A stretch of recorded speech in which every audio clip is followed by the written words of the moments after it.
Hello friends. मैं रिंकू मौर्य गाजीपुर से। चलिए आज कुछ बातें हो जाए, कुछ काम भी दिखाऊंगी आप लोगों को कि मैंने क्या क्या किया है। आज की वीडियो में आप लोगों को मजा आएगा। देखिए ये मैंने साड़ी में फाल लगाना था तो मैं साड़ी में फाल लगाई हूँ। 2 फाल आया था साड़ी में लगाने के लिए, एक ये ग्रीन और एक ये पीला, और इसका ब्लाउज भी सिलना था। गर्मी इतना पड़ रहा है कि बिल्कुल ये हल्की हल्की साड़ियां हैं। मैं साड़ी का प्रचार नहीं कर रही हूँ, लेकिन ये बहुत आरामदेह वाली साड़ियां हैं। मुझे भी पसंद आई थी इसकी साड़ी, जो दीदी दे गई थी मुझे। उनकी साड़ी अच्छी लग रही थी मुझे तो, बिना बॉर्डर ऑर्डर का। जैसे गर्मी पड़ रहा है तो गर्मी में बहुत कंफर्टेबल है ये। देखिए मैं इसमें फाल लगाई हूँ। जिनके पास सिलाई नहीं आता है वो काम मन से करेंगे, धीरे धीरे करेंगे, थोड़ा टाइम लगेगा तो उनके पास भी कस्टमर आने लगेंगे। मैं भी शुरू में ऐसे ही की थी, अपने काम का प्रचार की थी, लोगों को बताई थी। देखिए मेरे कपड़े में सबकी पर्ची रहती है, पर्ची पे लिखा होता है कि किस कपड़े के साथ क्या करना रहता है, नहीं तो मेरे दिमाग से निकल जाता है। इतने लोगों का कपड़ा रहता है कि मैं भूल जाती हूँ कि क्या करना है और किसका कितना कपड़ा है। कापी पर भी मैं नोट करती हूँ और एक पर्ची बना करके उसमें डाल देती हूँ कि इनका क्या अस्तर वाला ब्लाउज है, कितना काटन का ब्लाउज है, कितना साड़ी में फॉल लगाना है, सब उसमें लिख के रखा रहता है। और उसमें क्या छोटा बड़ा करना रहता है, सारी चीजें लिखे रहती हैं। आप लोग भी अपने काम को सावधानी से करेंगी तो आपके कस्टमर आएंगे। मान लीजिए कोई बहन आपके यहाँ दे करके कपड़ा गई और बता गई कि गला बड़ा करना है, छोटा करना है, अगर इस बात को आप लोग ध्यान में नहीं रखेंगी तो जब कपड़ा सिलने बैठेंगी तो वो भूल जाएंगी, तो भूल जाएंगी तो दिक्कत होने लगेगा। तो इसलिए मैं जो भी कस्टमर बताता है तो मैं सोचती हूँ कि भूलने से अच्छा है उस पर नोट कर देती हूँ। नोट करके कस्टमर को दिखा भी देती हूँ कि देखिए यही ठीक है ना, तो वो लोग बोलती हैं कि हाँ। अगर कुछ और उसमें कम बेसी करना रहता है तो वो फोन करके मुझे बता देती हैं। तो देखिए मैं तो ये सिलाई कर चुकी थी तो आप लोगों को दिखाई हूँ, और ये दूसरे कस्टमर का है जो मैं सिल के रखी थी। देखिए इसमें भी पर्ची है। मैं किसी भी कपड़े में पर्ची डालती हूँ, बिना पर्ची का मेरा कोई कपड़ा नहीं रहता है। किसका कपड़ा है, किस नाम से है, कहाँ का है, कै तारीख को चाहिए, सब बायोडाटा उसमें रहता है। तो इस तरह से आप लोग भी करिएगा। करने से सुविधा होती है, सोचना नहीं पड़ता है हम लोगों को कि क्या करना है, किसका है, कब देना है।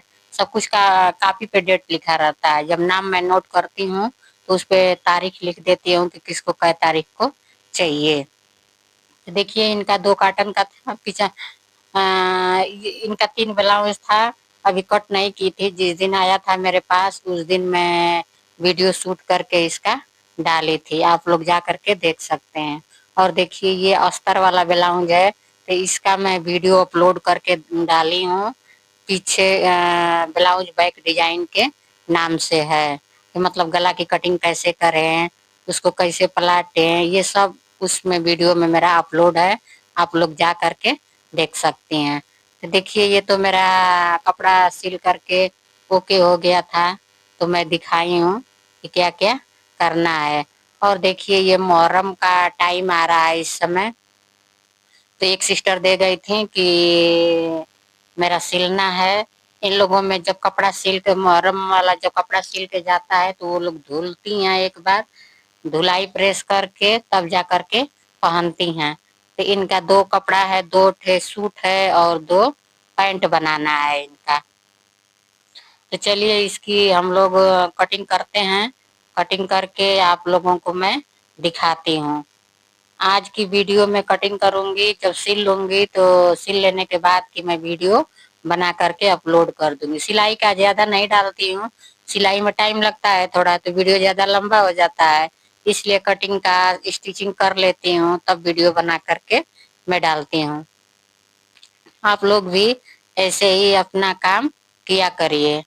जब सिलाई करना है तो कस्टमर को ध्यान में तो रखना ही पड़ेगा कि कस्टमर क्या चाहता है, कैसे चाहता है, ये तो हम लोगों को ख्याल करना ही पड़ेगा। अगर सिलाई से संबंधित कोई भी बात हो तो आप लोग कमेंट करके पूछ सकती हैं, मैं उसका जवाब आप लोगों को दूंगी। किसी भी सिस्टर के लाइफ में कोई भी प्रॉब्लम हो, आप कमेंट करके पूछिए। मान लीजिए किसी के कस्टमर नहीं आते, कोई भी समस्या हो जो आप नहीं शेयर कर पाती हो, आप मुझसे पूछिए, मैं उसको बताऊंगी, आपकी प्रॉब्लम को भी हल करूंगी।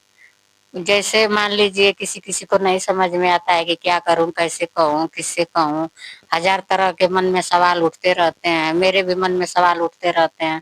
तो मैं तो आप लोगों से बातें शेयर करती रहती हूँ, उसी तरह से आप लोग भी मुझसे शेयर करिए, मैं उसका जवाब दूंगी, आपके प्रॉब्लम को भी सॉल्व करूंगी।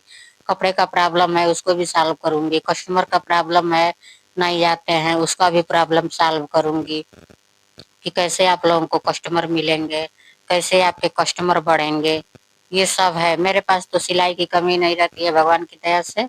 मैं तो सिलाई संभाल नहीं पाती हूँ।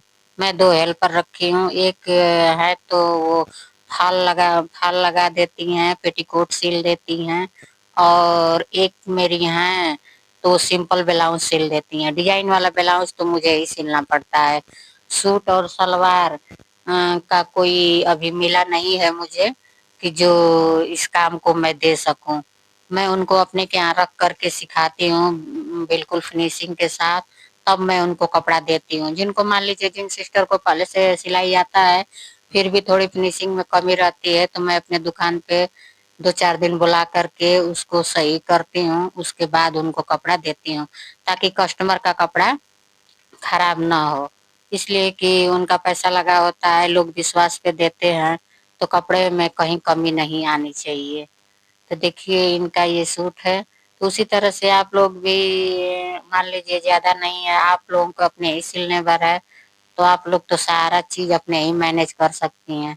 जैसे चाहे वैसे फिनिशिंग भी दे सकती हैं, अच्छे से कर सकती हैं, ताकि कस्टमर खुश हो जाएगा। नहीं कि जैसे मान लीजिए आप लोग घर पे रहती हैं तो जिस तरह से घर साफ सुथरा रखती हैं, खाना बनाती हैं, तो उसको भी सोचती हैं कि कैसे अच्छे से बनाऊं कि कोई भी चीज अच्छा लगे। उसी तरह से कपड़े का भी बिजनेस है, अगर आप लोग अच्छे से सिलेंगी करेंगी कस्ट हाँ, लेकिन इसमें है सिलाई के बिजनेस में कि कस्टमर को ख्याल तो करना ही पड़ेगा कि कैसा सिल के देंगी तो आपका कस्टमर खुश रहेगा, उसको क्या चाह रहा है, कैसा वो खोज रहा है, वो तो करना ही पड़ेगा। किसी को ज्यादा डिजाइन चाहता है, किसी को फिटिंग चाहता है, फिटिंग तो सबको ही चाहता है, लेकिन किसी को डिजाइन चाहता है, किसी को सिंपल चाहता है। सबका चॉइस अलग अलग होता है, सारे कस्टमर एक जैसे नहीं होते हैं, सबकी डिमांड अलग अलग होती है, तो उनके अनुसार तो हम लोगों को चलना ही पड़ेगा। नहीं उस चीज को ख्याल करेंगे तो हम लोगों को 1 रुपया भी नहीं मिलेगा। पैसा बहुत मेहनत से आता है, पैसा ऐसे नहीं आता है। लेकिन हाँ, आप लोग घर बैठ करके मान लीजिए घर बैठ के टाइम इधर उधर होगा, उससे अच्छा है कि हम लोग 2 पैसे की अर्निंग ही कर ले। देखिए हम भी सुबह में काम वाम करते हैं, काम वाम कर करके फिर दुकान पर मैं चली जाती हूँ, दुकान पे वीडियो शूट करती हूँ, शूट करके वीडियो घर लेकर के आती हूँ, और फिर सुबह में सारा काम वाम निपटा लेने के बाद फिर वीडियो बनाती हूँ। उसी में जो टाइम मिलता है उसी में थोड़ा थोड़ा मैं सब कुछ करती रहती हूँ। पहले मैं वीडियो नहीं बनाती थी, लेकिन अब मेरा भी मन होता है तो मैं भी वीडियो बनाने लगी हूँ। सोचती हूँ कि जो बहन घर पे बैठी हैं, जिनको नहीं कुछ नॉलेज है, जिनको नहीं आ रहा है, मन है सिलाई करके 2 पैसे कमाने का, तो मैं उनकी प्रॉब्लम सॉल्व करूंगी कि आप लोग कैसे कर सकती हूँ। जिनको थोड़ा सा भी नॉलेज है मैं उनको ऊपर तक ले जा सकती हूँ, इसलिए कि मैं खुद जीरो से खड़ी हुई हूँ।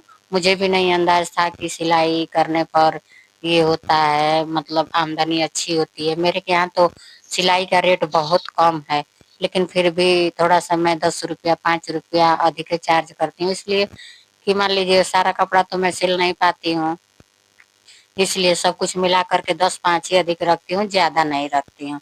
मान लीजिए हम लोगों के अगल बगल में कई सिलाई करने वाले लोग हैं, मैं तो बाद में गई हूँ, वहाँ पे सिलने लगी हूँ, दुकान खोली हूँ तब। बहुत तो यहाँ पहले से ही लोग सिलाई कर रहे हैं, तब उन्हीं के तो कस्टमर मेरे पास आएंगे। लेकिन फिर भी शिकायत नहीं होती है, मेरे के यहाँ आकर के लोग खुश हैं। और मेरे कस्टमर ऐसे हैं कि मान लीजिए जिनका मैं कपड़ा बनाने लगती हूँ तो वो कहीं जाते नहीं हैं, तो जब वो नहीं जाते हैं तो उनके साथ में पैसे का वो नहीं करती हूँ, 10-5 ऊपर नीचे चलता रहता है।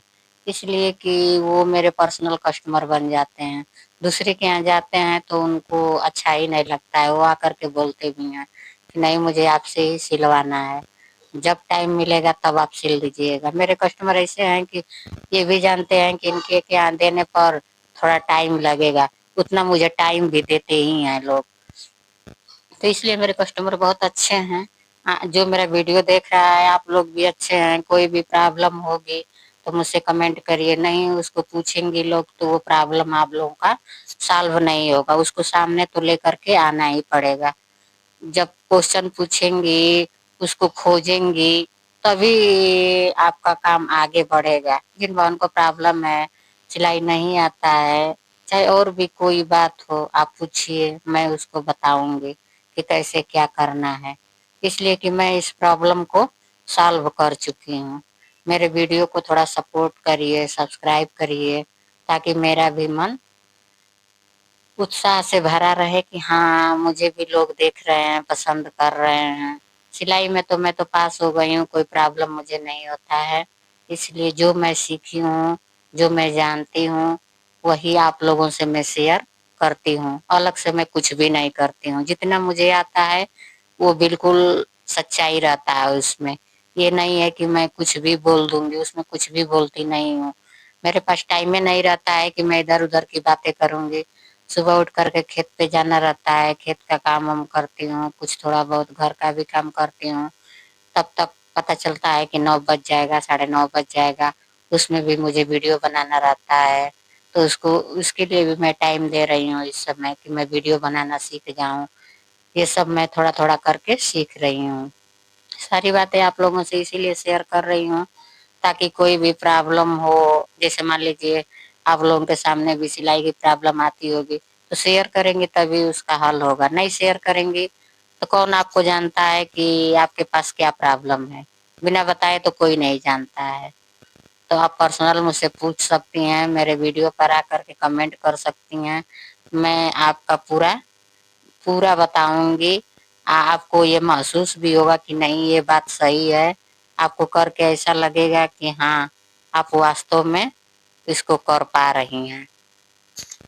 तो इसलिए चलिए देख लीजिए, मैं तो ऐसे ही करती हूँ, ऐसे ही समस्या को भी हल करती हूँ।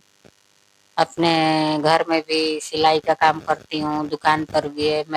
मैं 2-2 मशीन रखी हूँ। मान लीजिए किसी का अर्जेंट कपड़ा होता है तो घर लाती हूँ, नहीं तो मैं दुकान का काम जल्दी घर पे नहीं लाती हूँ, इसलिए कि घर पे भी बहुत ढेर सारा काम रहता है। मैं सोचती हूँ कि दुकान का काम दुकान पे ही मैनेज कर लूँ। देखिए इनका सूट कट गया था, बाजू का कपड़ा बहुत कम बचा था बगल से, तो कट करना अलग से जो कपड़ा बचा था उसी को कट करके बाजू में जोड़ डाला जाएगा तो हो जाएगा। रेडीमेड कपड़ा में बगल से बहुत कम निकलता है, और जो ये थान में से लोग कपड़ा लेती हैं उसमें उसका चौड़ाई बहुत ज्यादा रहता है। देखिए सूट की तो कटिंग कर ली मैं, थोड़ा सा कटिंग की भी बातें हो जाए।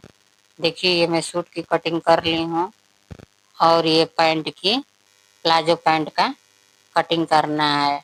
इनके पैंट में पॉकेट भी लगाना है। किसी दिन वीडियो में केवल पॉकेट लगाना भी बता दूंगी। छोटा छोटा पार्ट है जिसका मैं वीडियो अपलोड करना है, लेकिन अभी कर नहीं पा रही हूँ। पैंट, प्लाजो पैंट का तो मैं वीडियो स्टिचिंग का और कटिंग का पिछले वीडियो में मैं डाल चुकी हूँ, जा करके आप लोग देख सकते हैं कि कैसे कटिंग मैं करती हूँ, स्टिचिंग कैसे करती हूँ। मेरी कटिंग में ज़्यादा समस्या नहीं होती है, बिल्कुल आसान तरीके से वीडियो बनाती हूँ कि जो सिस्टर देखें, जो जिनको पहले से पता हो वो आसानी से देख करके काम को कर सकते हैं। मेरे दुकान में लाइट नहीं है, मैं सोलर यूज करती हूँ, इसलिए प्रेस व्रेस नहीं है। कपड़ा पे सिल करके मैं लाती हूँ, घर पे प्रेस करके दुकान पर लेकर के चली जाती हूँ, कटिंग कर लेती हूँ। देखिए ये उनका नाप है, तो अपना इसी नाप से मैं नापी से ही मैं नाप ले करके ज़्यादा कपड़े की कटिंग करती हूँ। हर समय इंची टेप मैं नहीं लगाती हूँ, मतलब मेरे हैबिट में ही ऐसे है कि केवल इंची टेप से मेरा काम नहीं होता है। मैं ज़्यादा कम समय लगता है, कपड़ा लेकर के नाप लेती हूँ तो जल्दी से मेरा कट जाता है और हो भी जाता है। तो आप लोग भी ऐसे ही अपना काम करते रहिए, घर गृहस्थी के साथ, बच्चे संभालने के साथ। अलग से अर्निंग का सोचेंगी तो कुछ ना कुछ हो ही जाएगा, नहीं सोचेंगी तो दूसरा तो कोई करेगा नहीं। मान लीजिए साइड से तो कुछ तो करना ही पड़ेगा, जो भी बहनें घर पे हैं कुछ न कुछ करती ही होंगी। हम लोगों का खेती बाड़ी है, कोई गाय भैंस रखता है, कोई कुछ रखता है। सभी लोग दो पैसे की आमदनी का सोर्स बनाए हुए हैं। उसी तरह से हम लोग भी हैं, तो उसी तरह से ये भी हो जाएगा कि आप घर में भी रहेंगी, बाकी सिलाई का काम हो जाएगा। सभी लोग गांव मोहल्ले में रहते हैं, आस पड़ोस की महिलाएं भी आती हैं, दूर नहीं जाना चाहती हैं, उनके लिए भी सही रहेगा कि आप सिलती रहेंगी तो आपके यहाँ लोग आएंगे। कुछ नहीं है तो आजकल रेडीमेड सूट चल रहा है, रेडीमेड ब्लाउज चल रहा है, तो उसका भी अल्टर करने के लिए आता है, आप उसको भी कर सकती हैं। मान लीजिए एकदम नहीं कुछ है तो उसको भी कर सकती हैं, लेकिन शुरुआत तो छोटे से करना ही पड़ेगा। ये नहीं है कि एकदम अचानक से कुछ नहीं होता है, करते ही करते सब कुछ होता है। इसलिए आप लोग भी घबराइए मत, मेरी वीडियो देखती रहिए, बातें सुनते रहिए और उसको फॉलो करते रहिए। जब करने लगेंगे तो एक दिन ऐसा आएगा कि आप भी महसूस कर पाएंगे कि हाँ मुझसे भी सिलाई संभाली नहीं जा रही है, मैं अब क्या करूं। इस तरह से मैं सोचती हूँ। लेकिन कुल मिला के मेरा काम ठीक ठाक चलता है, कोई दिक्कत नहीं है। पहले तो मैं दुकान खोली थी तो मुझे सिलाई का काम नहीं करती थी, लेकिन मशीन घर पे था, घर पे ही सिलती थी। लेकिन फिर बाद में ले जा करके मैं दुकान पे रख दी कि बैठने से अच्छा है कि मैं कुछ करूं। देखिए सिलते सिलते अब मैं वीडियो भी बनाने लगी हूँ।